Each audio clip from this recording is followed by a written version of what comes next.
ইনকিলাব মঞ্চের মুখপাত্র শরীফ ওসমান হাদি গত 18 ডিসেম্বর চিকিৎসারত অবস্থায় সিঙ্গাপুরে মারা যান।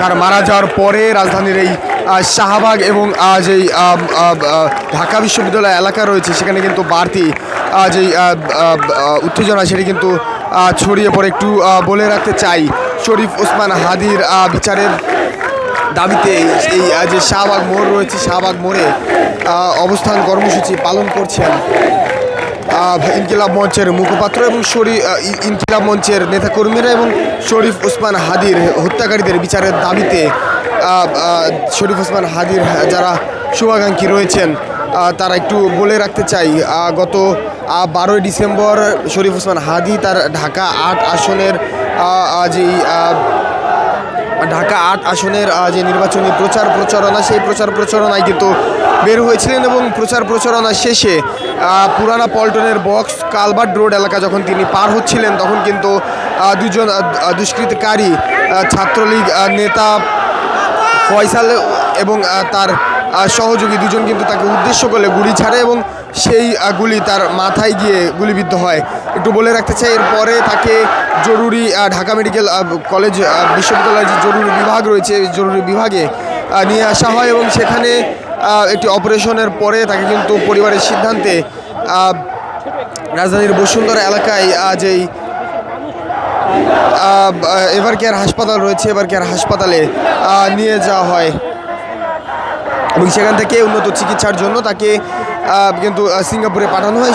সিঙ্গাপুরে গত 18 ডিসেম্বর তিনি কিন্তু মৃত্যুবরণ করেন।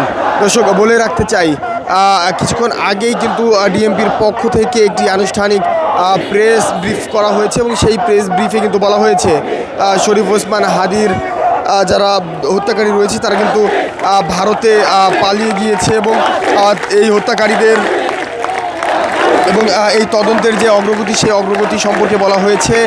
11 জন কিন্তু ইতিমধ্যেই গ্রেফতার করা হয়েছে। হত্যাকারীদের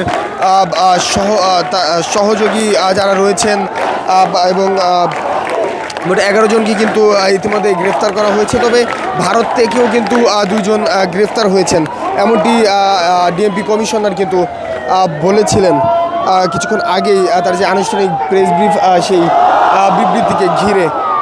দর্শক, যেমনটি দেখছেন আজকে দুপুর থেকে কিন্তু যারা রয়েছেন ইনকিলাব মঞ্চের নেতাকর্মী এবং ওসমান হাদির শুভাকাঙ্ক্ষী যারা রয়েছেন তারা কিন্তু একে একে জড়ো হয়েছেন এই যেই শাহবাগ মোড় রয়েছে শাহবাগ মোড়টিতে। এবং বলে রাখতে চাই, অন্যান্য দিনের তুলনায় আজকে কিন্তু এই শাহবাগ মোড়ে আইন শৃঙ্খলা বাহিনীর সদস্যদের বাড়তি নিরাপত্তা আমরা লক্ষ্য করছি। একটু বলে রাখতে চাই, এর আগে